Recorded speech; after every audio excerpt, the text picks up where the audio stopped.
Dito kayo, mami. Oo. Si mami na naman ulit. Nagsalansan daw ng mga monoblock. Oo, eh. Kailan kayo dati? Pumunta. Kailan kayo galing dati? March 3 yata. Dito pumunta kayo? Pauwi kayong Bicol. Pero, sa inyo manggaling, umukay kayo, hindi? Umukay naman. Nang Biyernes lang to eh. Ito lang?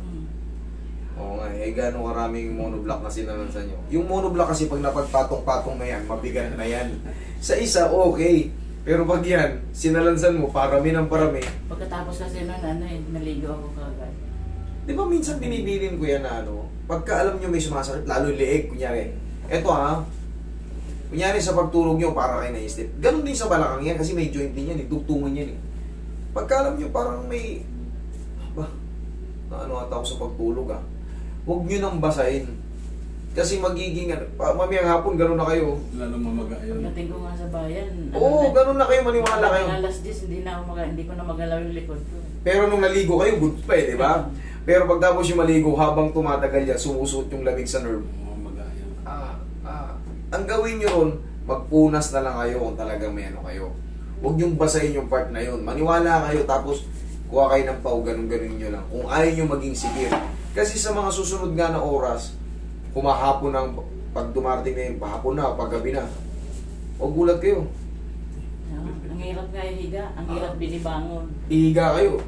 Ako, sandali, kapitan mo nga ako. Sasapian na kayo kagad ng 75 years old. Yun ang yun ang totoo. Patulad si Mami, Friday lang to. Mami, nagsalansa ng mga monoblock, sabay niligo. O, niligo niya, ayan na. Ngayon, paano siya masakit na, kumbaga anong posisyon na masakit ngayon? Kahit nakaupo lang? Oo, nakaupo. Tapos pagka yung Lilia? hihiga ako masakit. Tapos pagka yung babangon ako masakit. May masakit siya dito, tapos sumasagot dito. Parang may tumutukod dito. Balik sa dati yung hila-hila niya yung kabilang Dati di ba hila-hila mo? Dito lang yun. Pero ngayon, hindi na yan. Dito lang, Friday lang eh. Sige, Mami, pagka magpatulong kayo sa tsaka hanggat maaari, pag magbubuhat kayo, binilin ko na sa inyo to, huwag niyong mauna ito. Pantayan nyo, yung mga monoblock. I-balance nyo kasi, katulad niya, umiidad tayo. Pag umiidad tayo, humurubok yung mga pyesa natin. May step kasi yung loob ng bahay namin. Kaya, aangat. Yun talaga, mapapalaban ka talaga, Pero hindi pag hawak-hawak mo na yun, okay na yun. Pag galing ka pa ganyan, diyan yan susumpong. Pero pag nakaangat na yun, nakaglalakad ka na, okay na yun. Doon lang naman yan sa paglip kasi kung gagamit tayo ng puwersa talaga eh. Pag nakaganito na tayo kahit pa paano, nagbabalance na sa kamay natin yung bigat. Dito na. Hindi katulad pag ganito, balakang muna agad. Pag nakayuko ka, tanggalin mo ito sa glue. Ulitin ko, naka-shades pala ako kasi.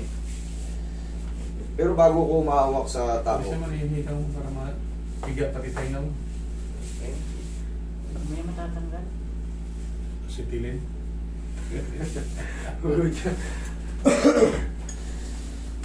Baklat yan hanggang loob. Dito kailangan mahigpitan tornilyo to, pumihit na naman ang lumuhag nito kaya malum. Lagi masakit ulo ko eh, mula nung na ganyan yan. Tayo. Nararamdaman. Damay-damay na yan. Kasi may compression yung tinatawag na nerve root. Yan ang patagilid. Hindi nyo alam, yung sa spine natin, yung tinatawag na nerve root o root nerve, direct to the brain yan. Pag medyo malakas-lakas ang compression yan, babagal kayo. Kikirot-kirot ang ulo niya. Oo. Connected sa brain yan, kala nyo. Relax lang. Kabilang sa'yo.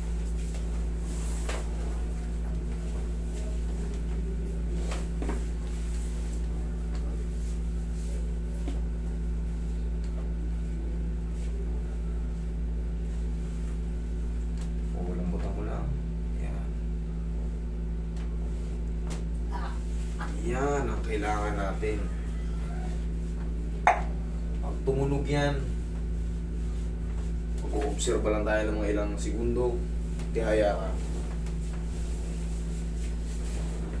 Mamaya, alam mo na, ay, galing ka na rito, alam mo na yung paramdam yan. Oo. At saka lagi nanonood sa iyo yun. Oo, alam mo na yung paramdam yan.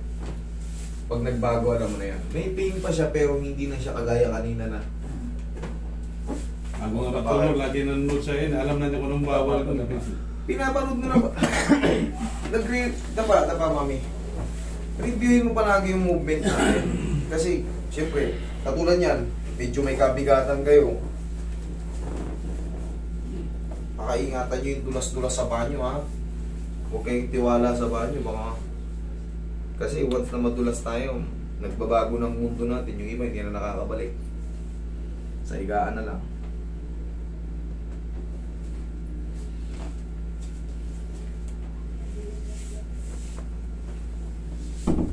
Okay lang kayo nang nakatapa? Okay.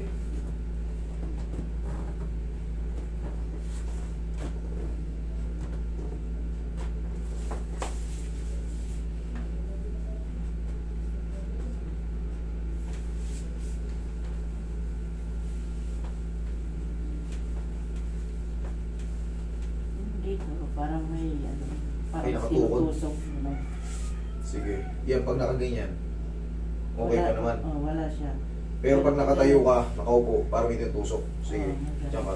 Di same pa rin yan mamaya. Pag hinatak natin yan, dun mo mararamdaman yung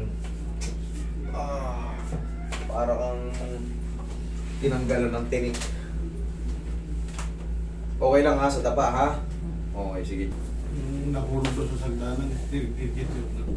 Pero mamaya kapasok tayo. Ayun nga yun eh. Yun yung sinasabi ko. Pumuputok yan. Pag nandikit na kasi yan talaga, maaari ka talaga malumpok. Hindi ka talaga makatayo. Kasi masakit yung panagkiskisan. Correct. Tsaka yan, bago mo abutin yan, bago magkiskisan yan mga yan, meron yan ganito, may palaman yan sa loob, yan o.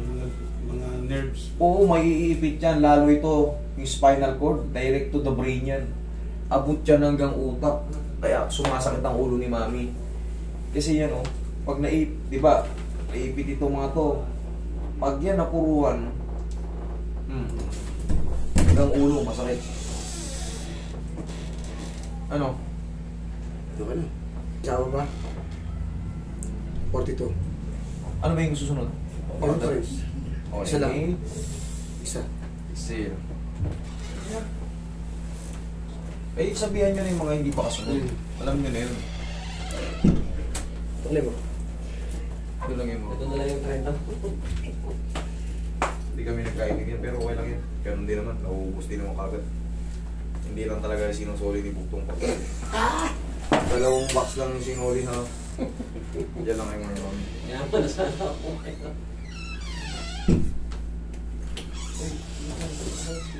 Boy, isa pa? Oo, si Sir. Hindi naman nata si Sir. Oo, sige nga, tayo kayo. Tagilid muna kayo bago kayo tumayo. Sige. Tukod niyo yan. Tinuro ko sa inyo. Babahan niyo to. Yan, dyan kayo kumuha ng puwersa. Very good. O, dyan lang muna kayo.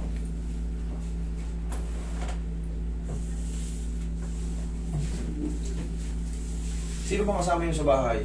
Kami lang dalawa. Dalawa lang kayo? Naku. Ito doon pa sa third floor yung kusina namin, sinadya namin talaga maraming exercise kami. Ang problema, kung nakakaranas na kayo ng mga back pain. Oo, yun lang. Eh, yun ang disadvantage sa mga matataas ang bahay. Third floor ang bahay nyo. Tapos dalawa lang kayo, kahit pa paano wala kayo mautos-utusan. Kunin mo nga yung ano ro, kunin mo. Wala na, kami na dalawa. Ayaw sa gusto mo, wala. Minsan naglalagay na lang kami ng timba. Pag may tao sa baba, ibababa. Ilulubid na lang namin.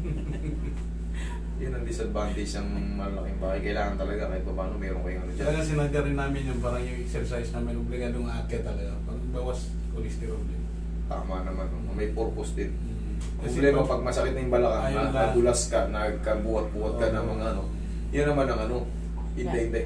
Pero yan, sa tulong ng mga adjustment natin, kahit pa paano. Mami, yung maintenance natin tayo, pare-pare sa tayong maintenance. Ganyan, no? Lagi ko ginagawa yun sa Sige nga. bahay. 1. Kabila. O, upo ka.